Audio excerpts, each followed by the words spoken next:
Learning Hilchos Yom HaKippurim Halacha Halacha Beis. Avodas kol chomesh esrei behemois elu hakreven b'yom zeh. The avodah of all the 15 animals that we mentioned in the last year are all have to be done with the Kohen Gadol alone. We'll go down to the Peirush. A whole year, the avodah is kosher either with the Kohen Hedyot or Kohen Gadol.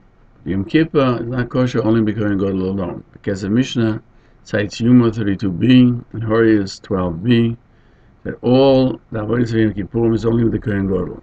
In Horius, we learned this din that the avodah is not kosher only with the Kohen Gadol from the pasuk that says by Yom Kippur, "V'chiper haKohen asher yimshach oisoi," and meaning that special Kohen who was at one point anointed with oil and later was with Merubah Begodim. Also the Chumash of Vayikra said, Rashi writes, the kapor of this Yom Kippurim is only kosher Kohen Gadol, because it says the whole Parsha B'Aaron. Therefore, it had to tell us also that it applies to future Kohanim Gedolim, that Yom Kippur's avoided the services only with the Kohen Gadol. Both the Kohen who was anointed with the special anointing oil, or somebody who is Kohen Gadol because he's wearing eight garments instead of the 4 that are worn by a regular Kohen. Moshe Rabbeinu was the only one who was permitted to use the Shevan HaMishcha, to make the Shevan HaMishcha. And from him, all the Kohanim Gedolim at the beginning of the Kahuna were anointed. And therefore he was called Kohen Mashuach. That was in the first base of Hamikdash. They had the Shemen present, but Yeshua HaMelech, king of Yehuda, hid it together with the Oren, with the Shemen HaMishcha. That's in Yuma 53b. And from then on, they would establish Kohanim Gedolim through the many garments. Now, the order of the Minui is brought in Hilchos Klei Mikdash, Perek Dalet Halacha Yud Gimel. How does one add many garments? He takes 8 garments and he takes them off and then he puts them on the next day for 7 days. That's how he becomes a Merubah Begodim. Because it says, Shivas Yom Yil B'Shem HaKoyen Tachta Mibonav, that in the preparation of preparing for Yom Kippur, it was just like the preparation before the Mishkan was erected, that 7 days he put on the clothes, and you can only wear the clothes when you're doing the service in the Beis HaMikdash, any Kohen, even the Kohen who was not a Kohen Gadol. All the Kohanim Gedolim who were in the second Beis HaMikdash were not anointed, and their Kahuna Gedolah came to them from having many clothing. Even though the Pasuk in Vayikra says that the atonement comes to the Kohen that is anointed, still after it says, and also the one who will fulfill in the place of his fathers and wear the white garments, the holy garments. Rashi explains that it means, how do you know that one becomes a Kohen Gadol with wearing many garments, the 8 garments? Talmud Loimer, therefore it says he shall fill his hands, meaning since he was made to be a Kohen Gadol, he can do the avodah, he can do it on Yom Kippur. Rambam continues in Mosdos Shabbos, if the day happened to be Yom Kippur falls on Shabbos, the Musaf of Shabbos, no one else can bring it except the Kohen Gadol. Until now we were talking about the 15 animals which are brought on any day any time Yom Kippur falls, any day. But if it happens on Shabbos, there's also the Musaf of Shabbos. So that the number of animals and the Chen Shah Avodah Zeh, also other services that were done on that day, like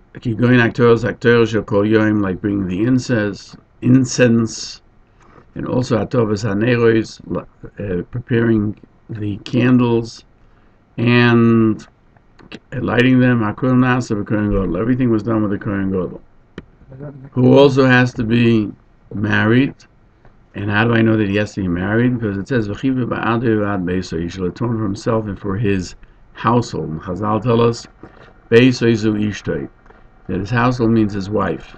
Now, Halacha Gimel, the Rambam would explain that they would separate the Kohen Gadol from his household before Yom Kippur in the 7 days.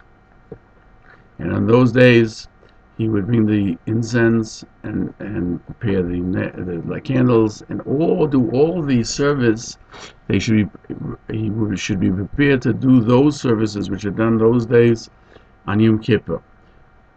The Ritva on Yuma, because the Mishnah cites it in the name of the Ramban, that actually Minatorah, there's no obligation, only the Kohen Gadol to do those things which have to do with Yom Kippur. But Tmidim, the two korbanos that we bring in, one in the morning, one in the afternoon, that are not specific for Yom Kippur, and also Mosdos of Shabbos, are kosher b'kohen and hedyot, but there is there's a preference that the Kohen Gadol should do it. Rabbeinu Shimshon disagrees, and his opinion is even Trumas Hadeshen, which is done before daybreak, which is at night, is only kosher b'kohen Gadol, and if the Kohen Gadol doesn't do it, it's not fulfilling the obligation. That if a Kohen Hedyot, a Kohen who's not a Kohen Gadol, is called a Kohen Hedyot, a regular Kohen, does it, he has to do it again to the Kohen Gadol. That's what the Baal HaMeir is of the opinion that all the service of Yom Kippur is only b'kohen Gadol. Pais b'Yom Kippur. On Yom Kippur, every day of the year there was lotteries. On Yom Kippur, there's a question whether there were lotteries or not. On Yom Kippur, everything the Kohen Gadol has to do, there was no need for a lottery. And according to Rabbeinu Shimshon, that even Trumas Hadeshen at night was done not by a regular Kohen, but by the Kohen Gadol. There was no reason to make a lottery to see who would do it. The Baal HaMeir questions on the Goinim and those who wrote the liturgies. They mention that there was a lottery for who would do work on Yom Kippur. How could that be if the Kohen Gadol did everything? The Rambanim and Uchamois explains that since the Goinim made the order of the Piyutim, certainly there was also, they were well learned, they were closer to the time of the Beis HaMikdash, there was a lottery on Yom Kippur.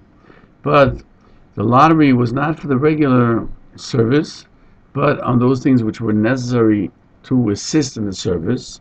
Since on Yom Kippur, that could be done by a regular Kohen, even to begin with.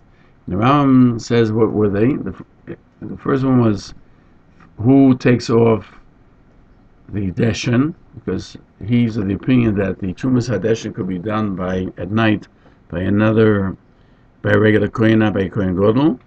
Who takes off the old ashes from the inner Mizbeach and the menorah, who takes them out, and also the order of the fire on the Ushnei Gizri Eitzim, and putting on the wood for the fires and the 2 Gizri Eitzim. The third one was who would bring the fire pan to the Mizbeach, to the inner Mizbeach, to put the Ketores of the day, and to take the coals through a mata from the outer Mizbeach to the Mizbeach Apnimi, not to the place where the fire pan that the Kohen Gadol went into Kodesh HaKadoshim, but rather to put fire on the inner Mizbeach, that there we would put the Ketores. The Ketores would be done by the Kohen Gadol, but the fire would be done by a regular Kohen. According to the Ramban, Nachmanides, all this was done in Yom Kippur through a regular Kohen.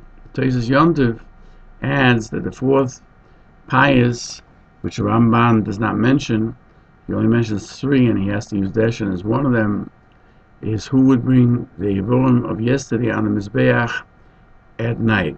Meaning, if Yom Kippur happened after Shabbos, so you could bring from the Shabbos the fat and the Yevorim